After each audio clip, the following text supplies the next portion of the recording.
par l'avantage, par la cyberaugmentation, hein, par, comme je vous disais la dernière fois, la psychométricisation qui permet le feedback de la génération nouvelle de données supplémentaires sur vos micro-psychocomportementalismes qui permettent à des gens sophistiquément capables d'en organiser l'exploitation, d'anticiper vos tendances. Et c'est ce qui va vous attirer, en fait, à supplanter votre propre volontarisme pour tenter de vous influencer, vous faire happer, rejoindre celui dont on veut faire ce que vous en deviendrez. Ouais, c'est pas du tout la même position d'ascendant psychologique dans la légitimité démocratique. C'est précisément ça qui est la vraie menace superstructurelle de cette technologie-là. Hein, c'est pour ça qu'il faut concrètement visibiliser le dire. Hein. C'est pas du tout la même chose que d'avoir été conséquemment étudié à votre insu, manipulé et attiré dans le fait de vous rendre vous-même volontaire de votre propre phalangisation culpabilisatrice pour ensuite vous y piéger et tenter de soit vous effondrer psychologiquement, soit de vous réduire à la stéréotypisation qu'on aura voulu faire de vous, que d'être citoyen souverain aboutissant clairement une pleine légitimité de ce que vous voulez vous-même de mieux, et de rejoindre une fédération collective pour valoriser votre investissement complet dans avoir compris, intégré, assimilé l'avantage du commun. Psycho-effectivement, l'amplitude de vos facultés de perception, etc., c'est pas du tout la même chose.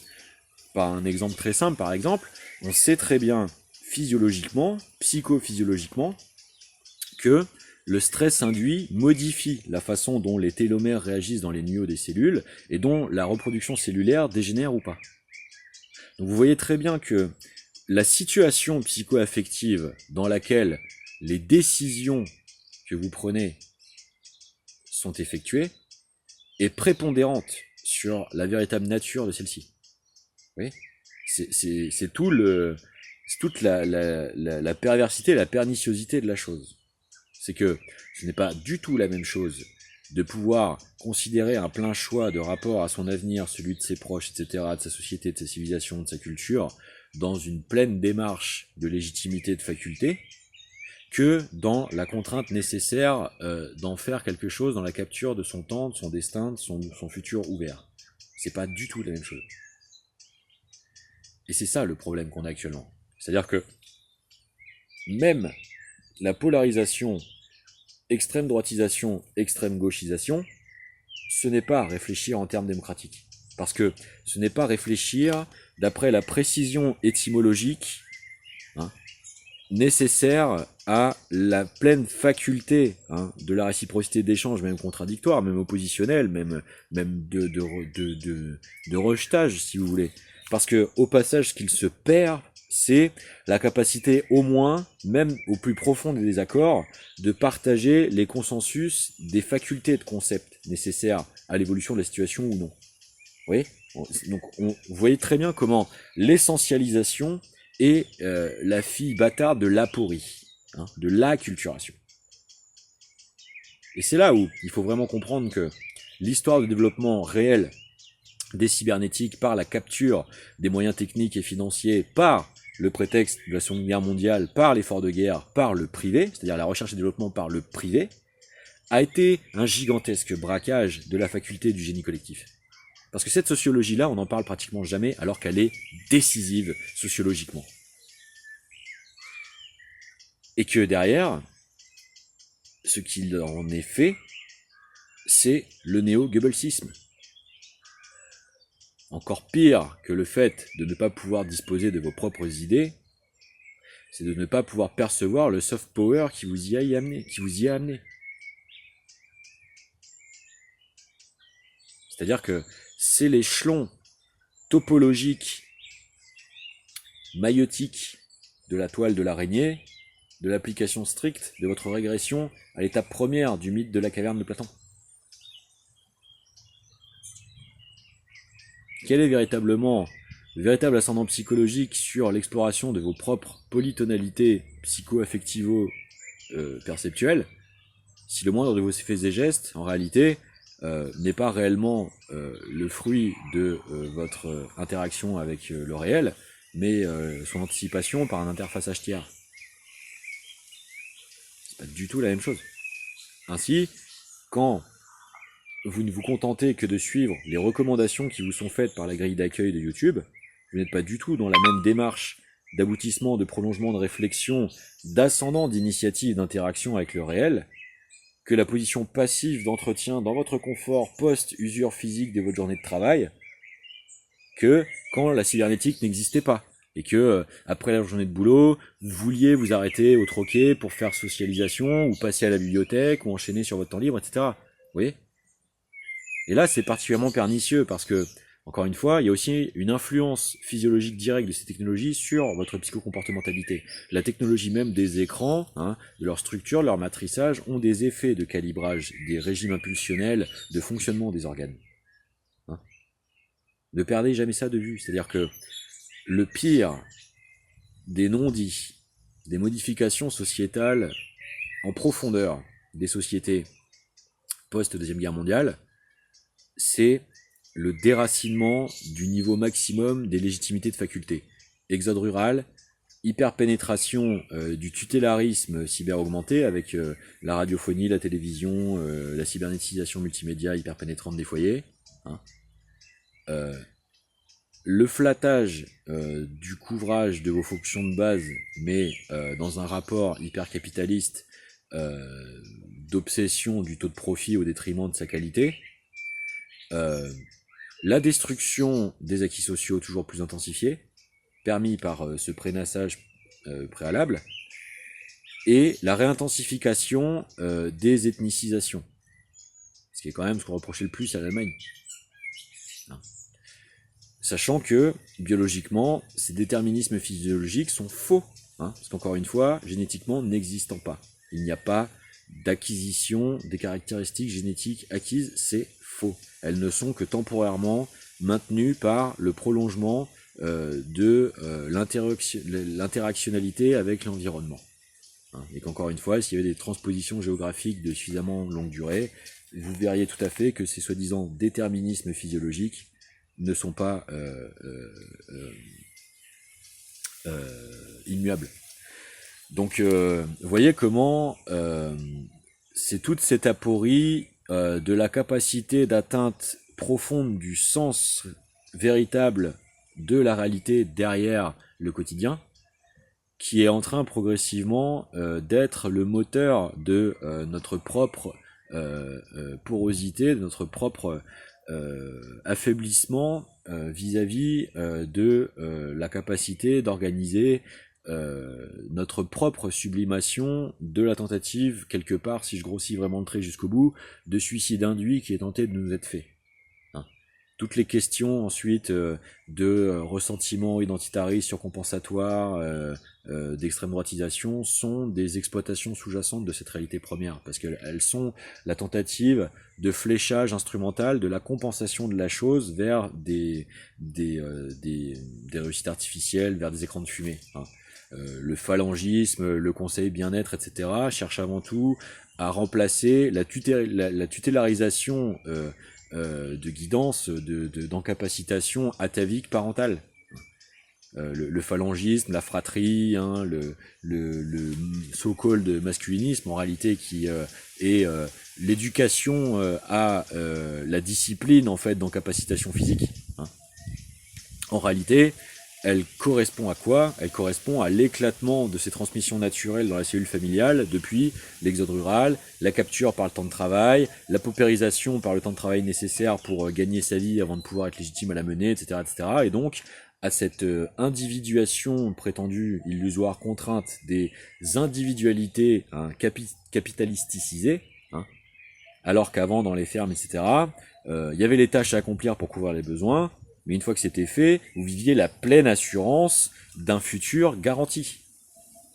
Alors qu'aujourd'hui, vous êtes dans la dépendance de l'autorisation validiste systématique des générations au-dessus de vous, etc., à bénéficier du bien familial si vous êtes dedans, ou dans des situations beaucoup plus précaires où vous dépendez du remboursement de votre crédit, si vous avez dû faire un crédit étudiant pour vous loger, faire des études, etc., ou de votre loyer, etc., etc. Donc c'est-à-dire de la contrainte de l'échange du monétarisme.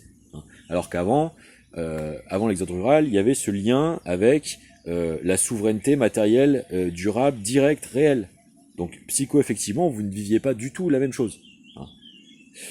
Moi, je peux en témoigner parce que je suis issu d'une famille partiellement agraire, résistante, communiste, de gauche, qui s'est réellement militairement imposée à l'occupation.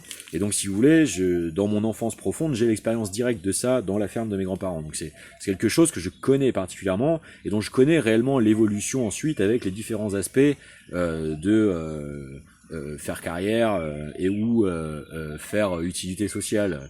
J'ai connu le tertiaire de la culture et des services comme le primaire de la productique d'usine ouvrière.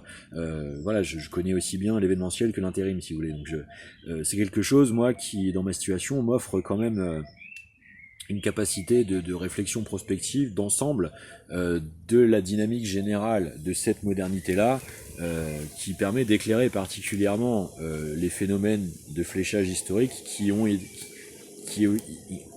cherché à y être conduits et qui expliquent en grande partie la tentative qui en est faite maintenant. Donc je voudrais continuer d'affiner un petit peu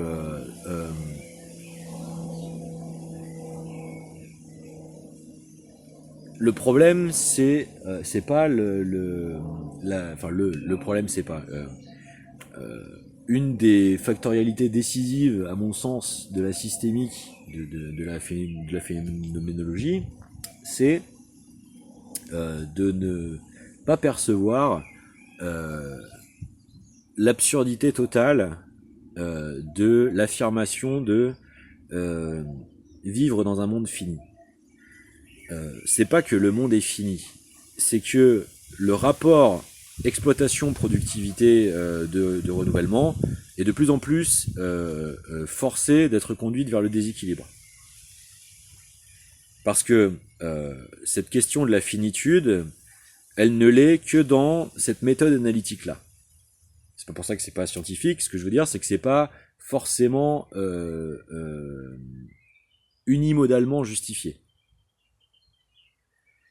Dans ce type de réflexion-là, ayant déployé son mode protocolaire de postulat, d'expérience, de vérification, de confirmation et de renouvellement de celle-ci, d'accord pour le processus scientifique.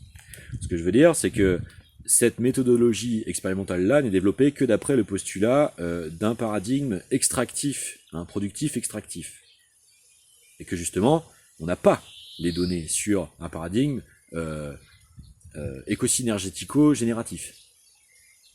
Donc en réalité, strictement scientifiquement, on n'en sait rien. Parce que y a tout un tas d'effets de rebond, en fait, métasystémiques par exemple, dont on n'a pas conscience déjà parce qu'on ne le pratique pas, en fait. On n'a pas le même recul d'expérience et donc de faculté de confirmation observationnelle ou non par rapport à la méthodologie analytique actuelle envers le capitalisme extractif productiviste là.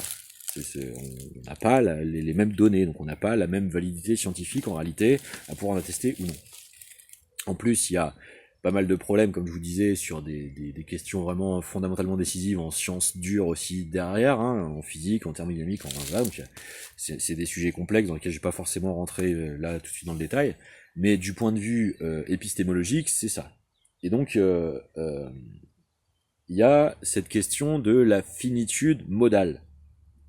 Pour moi, de dire les choses comme ça serait plus juste et pourrait permettre de justement améliorer la réflexion collective de la technicité des sujets sans automatiquement véhiculer au passage le piège de polarisation, hein, polarisationnel au passage. C'est pour ça que je le critique et je le propose. Hein, j'ai pas d'intérêt ni de plaisir à voler dans les plumes entre guillemets à Paloma Moritz. C'est pas du tout l'objectif de pourquoi je le fais. C'est pour plutôt valoriser cette dotation au commun d'une méthodologie me semblant meilleure. Parce que je remets pas en cause le travail de Paloma, je remets en cause les facilités illusoires de description desquelles parfois elle l'accompagne. Replonger dans des éléments de logage, à mon avis, néfastes, à bannir de complotisme ou climato-scepticisme ou anti-écologisme, faut arrêter. Faut arrêter avec ça. C'est pas du tout la nature de la chose. C'est une mauvaise compréhension de ce qui est reproché à ces efforts par les rudesses primitivistes des manipulations, de l'extrême droitisation à mon sens. Et c'est pas en continuant de déployer malgré soi une culpabilisation de limites intellectuelles que ça marchera en quoi que ce soit. Au contraire, c'est en démontrant la capacité de pouvoir précisément faire mouche sur des définitions solides de la nature des phénomènes. Les interdictions de principe seront toujours vécues comme des autoritarismes, et à raison, parce que ils ne sont légitimement pas des sciences, mais des scientismes. C'est précisément le problème. Parce que c'est pas parce qu'on a un prix Nobel que on sait pas forcément ce que c'est, ou qu'on se fait pas une idée assez instinctivement, intuitivement de ce qui est strictement, simplement la méthode scientifique, entre la démonstration, la preuve et l'argument d'autorité, d'espérance, d'exploitation de statut, qui est en fait de l'emprise. Donc ça fait partie du problème de la polarisation des positions des militantismes. Parce que justement, ça fait sombrer la méthodologie stricte dans la possibilité de conflictualité opinionnelle. Et donc c'est de ça dont on ne se sort pas. Parce que derrière, on ne fera que d'essentialisme. On s'interjectera des procédés au confusionnisme, dont on tirera une intensification psycho-affective d'essentialisation, et donc on sera piégé, nassé dans l'affrontement essentialiste. C'est comme ça qu'on fait de l'hyperpolarisation, strictement. C'est ça l'intérêt du couteau séparateur en deux mâchoires de sandwich à la merde de la stratégie de la campagne de presse de panique morale. C'est cette écriture biseau, c'est cette écriture francisque. La perversité d'un bicéphalisme pervers. Donc il y avait ça, et il y a aussi la dernière dimension de la chose, qui est que justement le premier levier de souveraineté commune susceptible de favoriser le meilleur de nos chances à pouvoir mettre de côté cette fragilisation du commun au-delà de nos clivages politiques optionnels, c'est justement la facilitation du passage à ce paradigme au génératif. Et donc le premier des déterminismes systémico-sociologiques, toute opinion politique confondue, c'est l'accès à la quantité de revenus le facilitant. Enfin, de gauche, de droite, ce qu'on veut. La quantité patrimoniale, symbolique, d'obtention de la facilité de la réalisation matérielle, c'est le revenu, le patrimoine. Donc tant qu'on s'attaquera pas à l'absurdité, tant qu'on s'attaquera pas collectivement, clairement, à l'absurdité en fait première avant tous les types de ségrégationnisme, du monétarisme, d'hyper-privilège de domination sur le reste des vivants, on ne pourra être que désavantagé dans le rapport à l'idée même de la pleine puissance du commun, et même pas seulement sur cette thématique-là, mais du fait qu'il soit l'appui à la pleine idée même qu'on se fait de nos existences susceptibles de générer la valeur, sur laquelle l'économie ne fait que se transposer. Avant l'ékonomos grec, de l'organisation du monde, il y a l'arché, le fondement du monde. Le fondement du monde, c'est le réel, dans lequel nous sommes inscrits. C'est pas l'argent, c'est le réel.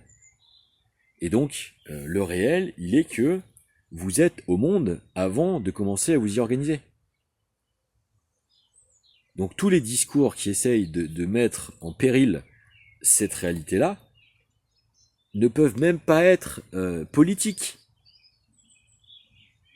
Ils sont prédatifs, ségrégationnistes. Donc ils ne sont du ressort que du barbarisme pur. Donc arrêtez d'essayer de salir le français avec, en fait. Et donc enfin, la meilleure organisation possible, à mon sens, pour tenir compte de ces profondeurs paramétriques décisives dans les tendances, dans les dynamiques à l'œuvre, c'est de continuer d'intégrer l'affirmation de la nécessité de la précision étymologique quand on formalise ces observations et ces critiques. Le problème, c'est pas le ton. Le problème, c'est pas l'intensité avec laquelle certains auront besoin de l'exprimer. Non.